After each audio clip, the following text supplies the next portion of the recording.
भारद्वाज जी ने बड़ी अच्छी बात कही है, बहुत गंभीर बात कही है। अब मुझे लगता है कि सरकार के नुमाइंदों को उत्तर प्रदेश टाइम्स पर हो रही इस चर्चा को संज्ञान लेना चाहिए कि 25 सालों में आबादी बदल गई, सोच बदल गई, समझ बदल गई और लोगों के टॉलरेंस की शक्ति में परिवर्तन भी आ गया।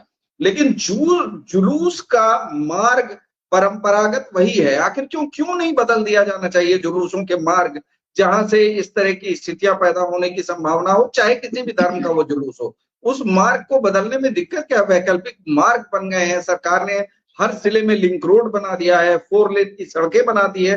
तो वैकल्पिक मार्ग बदलने में दिक्कत क्या है? सरकार को क्या इस पर गंभीरता से विचार करने की जरूरत है? प्रोफेसर सुनील जी। प्रणाम भाई साहब। सबसे पहले तो मैं इस घटना पर अपनी संवेदनाएं व्यक्त करता हूं।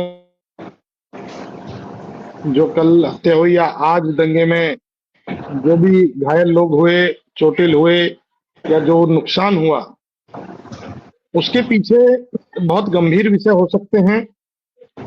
और मैं अरविंद जी की बात से बिल्कुल सहमत हूं। कल जो घटना घटी वो एक रैंडम घटी हुई घटना थी। उसे आज जो रूप लिया दूसरे दिन, वो चूक है, इसे मैं स्वीकार करता हूं। दोषी कोई भी होगा वो बख्शा नहीं जाएगा। 7 वर्ष के अंदर माननीय मुख्यमंत्री जी ने जो कमाया है वो ये कमाया है कि दोषी नहीं बख्शा जाएगा, कोई भी होगा। प्रशासन की तरफ से चूक होगी, प्रशासन को भी नहीं बख्शा जाएगा। कल की हिंसा के जिम्मेदार लोगों को नहीं बख्शा जाएगा, आज की हिंसा के जिम्मेदार लोगों को नहीं बख्शा जाएगा। ये बड़ा सोचने का विषय है कि 7 वर्ष से जो प्रदेश बड़े सौहार्द के साथ शांतिपूर्वक तरीके से चल रहा था, ये गंभीर विषय है अरविंद जी भाई साहब। जहां जिस देश में लोग कहते थे कि मंदिर बन जाएगा अयोध्या में तो देश में आग लग जाएगी, उस प्रदेश में मुस्लिमों ने भी बड़े सौहार्द के साथ उसे स्वीकार किया। मैं कहता हूं आपके चैनल पर, ये तो विपक्षी दल है जो आग लगा देते हैं अपने बयानों से। कहीं कोई प्रतिक्रिया मुस्लिम समाज की तरफ से नहीं आई।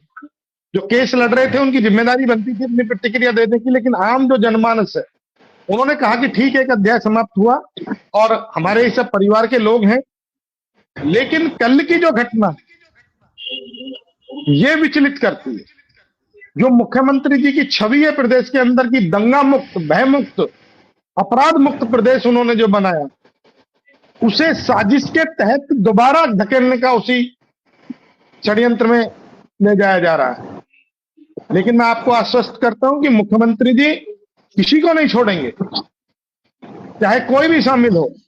और मैं अपील करता हूं इस चैनल के माध्यम से अपने दल से भी और देश और प्रदेश के सभी दलों से कि सौहार्द के सोशल मीडिया पर अपने लेख डालिए, उसे उकसाने का प्रयास मत करिए। मैं कोई राजनीतिक बात नहीं करना चाहता। समाजवादी पार्टी के लोगों ने जो डाला है उससे पूरे प्रदेश में एक तनाव का माहौल पैदा होता है। आखिर आप करना क्या चाहते हैं? समझदार लोगों का काम होता है कि उस विवाद को समाप्त करने का प्रयास करना चाहिए। कल जो कोई घटना हुई उसका प्रतिक्रिया जो आज हुई वो गलत है, वो किसी भी पक्ष ने की हो। उसकी जांच होगी और निष्पक्ष जांच होनी चाहिए। कल की घटना की भी मैं निंदा करता हूं, कल भी नहीं घटनी चाहिए थी, लेकिन अकस्मात हो गई कोई बात।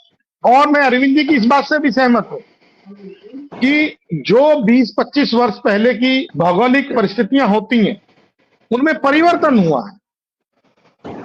तो आप उस मार्ग को बदलकर, ये प्रशासन का काम होता है भाई। जिन्हें जुलूस निकालना है वो किसी भी धर्म संप्रदाय पंथ से हों, वो जहां से निकालते हैं वहीं से निकालेंगे। उसकी परमिशन ली होगी तो प्रशासन को कहना चाहिए था कि अब यहां से नहीं, अगर आप लोग सहमत हो जाए, सौहार्द बना रहेगा, इसका चेंज कर लेते हैं रूट को। और अधिकतर लोग मान जाते हैं। और अगर वहीं से कराना था तो प्रशासन को बिल्कुल चुस्त और दुरुस्त रहना चाहिए था। लेकिन परवेज जी, उसके पीछे भी एक लॉजिक है। यही पिछले वर्ष से भी निकली होगी, उससे भी पिछले वर्ष निकली होगी। तो एक सौहार्द जो माहौल पैदा हो गया था 7 वर्ष में, और मुख्यमंत्री जी का एक जो रूप है पूरे प्रदेश और देश के अंदर की, वो अपराध को स्वीकार नहीं करेंगे, उसको लेकर एक शांति स्थापित हो गई थी। तो प्रशासन ने भी ये सोचा होगा कि भाई घटनाएं तो घट नहीं रही हैं, पिछले 7 वर्ष से माहौल बिल्कुल अपना दोनों पक्षों का बढ़िया चल रहा है, उनका त्योहार है वो मना लेते हैं, उनका त्योहार है वो मना लेते हैं। लेकिन कल की घटना के पीछे कहीं ना कोई चीजें छिपी है, सब जांच में निकल कर आएगा। और इन सब कामों के लिए मुख्यमंत्री जी किसी को कोई अनुमति नहीं देंगे, क्योंकि मुख्यमंत्री जी के लिए यहाँ से जो योजनाएं चलती हैं, उनकी नजर में सभी धर्म, संप्रदाय, पंथ, जाति, समुदाय एक है, कोई भेदभाव नहीं है। चैनल पर कोई कुछ भी गाता रहे, विपक्ष डाटा निकालेंगे, जो योजनाएं निकलती हैं वो सभी धर्मों के लिए उनके यहाँ से समान होती है, उसमें उनके यहाँ कोई पक्षपात नहीं है। और जब कोई व्यक्ति उस गद्दी पर बैठता है, उसके लिए सब समान होते हैं। तो ये एक मुख्यमंत्री जी की, मैं मानता हूं, आपकी बात से सहमत हूं, उनकी जो छवि पूरे देश और प्रदेश और विश्व में बनी है, एक लाइन डाटर स्थापित जो उन्होंने किया है, और एक ऐसे प्रशासक के रूप में वो निकल कर आए हैं कि हाँ, उत्तर प्रदेश जैसे बीमार और अपराध युक्त प्रदेश को अपराध मुक्त बनाना, कैसी स्थिति थी इस प्रदेश के, आए दिन कर्फ्यू लगते थे, दंगे होते थे, हत्याएं, लूट डकैती सब चलती थी, उन पर अंकुश लगाया मुख्यमंत्री जी। लेकिन मैं मानता हूं, आपकी बात से सहमत हूं कि कहीं ना कहीं उनकी छवि को डेंट करने का ये प्रयास है, और उसमें जो सम्मिलित लोग हैं, आपको आश्वस्त करता हूं, और अपनी सरकार की तरफ से सभी धर्म, जाति, समुदाय के लोग जो वहां रहते हैं, उनको आश्वस्त करता हूं वो सुरक्षित है। मुख्यमंत्री जी के संज्ञान से पहले जो हो गया होगा, उनके संज्ञान के बाद ऐसा नहीं है कि वहां जो है 10 दिन 12 दिन दंगे चलेंगे जैसे मुजफ्फरनगर में चलते रहे। आज जो घटना घटी, उस घटना का संज्ञान लेते हुए गृह सचिव प्रमुख और गृह सचिव को वहां भेजा, लैंड ऑर्डर को भेजा। तो आप समझिए कितने संवेदनशील तरीके से मुख्यमंत्री जी ने इसे लिया है। और आपको आश्वस्त करता हूं, किसी को कोई डरने की जरूरत नहीं है। उनके राज्य में सभी धर्मों के लोग सुरक्षित हैं, सौहार्द से रहेंगे। चिन्हित करके लोगों को पकड़ा जाएगा, जांच होगी, कार्रवाई होगी, और कार्रवाई का दंड भी मिलेगा। और मैं आपके चैनल से भी माध्यम से मांग करता हूं मुख्यमंत्री जी से कि आपकी छवि को डेंट करने का प्रयास जिन लोगों ने किया है, उन पर ऐसी कठोरतम कार्रवाई हो, किसी भी धर्म समुदाय के व्यक्ति हो, कोई भी हो, उन्हें बख्शा नहीं जाना चाहिए। आप कैसा प्रदेश बनाना चाहते हैं और लोग साजिश के तहत कैसा प्रदेश बनाकर छोड़ देना चाहते हैं, तो आप को मैं आश्वस्त करता हूं अपनी सरकार की तरफ से, अपने संगठन की तरफ से, किसी के साथ कोई नाइंसाफी नहीं होगी। और जो ये घटनाएं होती है, मैं सभी धर्मों के लोगों से हाथ जोड़ के अपील करता हूं, इस देश के अंदर हमें रहना है। मैंने चैनल पे एक दिन पहले भी कहा था, और आपके बीच में भी कह के जाना चाहता हूं, प्रवीण जी, प्रधानमंत्री जी मोदी जी के बनने से पहले लोगों का एक भ्रम था इस देश के अंदर कि मुस्लिमों के साथ ये हो जाएगा, वो हो जाएगा। मैंने एक सभा में कहा था, प्योर मुस्लिमों का गांव था। जिस दिन भारत के भारत रत्न मिसाइल मैन अब्दुल कलाम जी का इंतकाल हुआ, उनके गांव जाकर उनके बड़े भाई के पैर छूने का काम प्रधानमंत्री जी ने किया। आप समझ सकते हैं कि वो भारत के मुखिया हैं, विश्व के सबसे ताकतवर नेता उनके पैर छूते हैं। तो मैंने उन मुस्लिम भाइयों को भी समझाया, आपको विपक्षी दल भड़काते हैं, लेकिन संसद पर हमला करने वाला जाकिर हुसैन कॉलेज का प्रोफेसर के पैर नहीं छुए जाएंगे, उसके भाई के पैर नहीं छुए जाएंगे। बटला हाउस एनकाउंटर में मोहन चंद शर्मा का मर्डर करने वाले, हत्या करने वाले आतंकवादियों के पैर नहीं छुए जाएंगे। बीजेपी सम्मान करती है अब्दुल कलाम जी का, भारतीय जनता पार्टी सम्मान करती है वीर अब्दुल हमीद का, लेकिन कसाब का सम्मान नहीं होगा।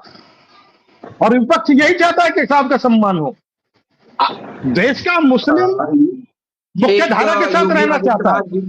एक मुख्यमंत्री योगी आदित्यनाथ जी का एक ट्वीट है, इस पर नजर डालिए। बहराइच के मासी में माहौल बिगाड़ने वालों को बख्शा नहीं जाएगा, सभी को सुरक्षा की गारंटी, लेकिन उपद्रवियों और जिनकी लापरवाही से घटना घटी है, ऐसे लोगों को चिन्हित कर कठोरतम कार्रवाई के निर्देश दिए हैं। प्रतिमा विसर्जन जारी रहेगा, ये मुख्यमंत्री जी का कल शाम का ट्वीट है। प्रशासन और पुलिस के अधिकारियों को मौके पर उपस्थित रहकर धार्मिक संगठनों से संवाद कायम कर प्रतिमा विसर्जन कराने हेतु निर्देशित किया गया है। ये शाम को मुख्यमंत्री योगी आदित्यनाथ जी का कल के शाम का ट्वीट है, जिसपे उन्होंने ये कहा था कि कठोर कार्रवाई की जाएगी और सब कुछ सौहार्द करिए। लेकिन आज कुछ उपद्रवी तत्वों ने फिर से ये हरकत की, जिसके बाद उन्होंने तमाम बड़े अफसरों को मौके पर भेजा है। अब एक सवाल, विपक्ष जिस तरह से इसको नैरेटिव बनाने की कोशिश कर रहा है इस घटना को कि योगी आदित्यनाथ की सरकार में भी दंगा हो गया, भारद्वाज जी कई तरह से नैरेटिव बनाए जा रहे हैं, तो इसे क्या माना जाए कि ये घटना एक संयोग थी या कोई प्रयोग है ये? दरअसल जब कल ये घटना घटी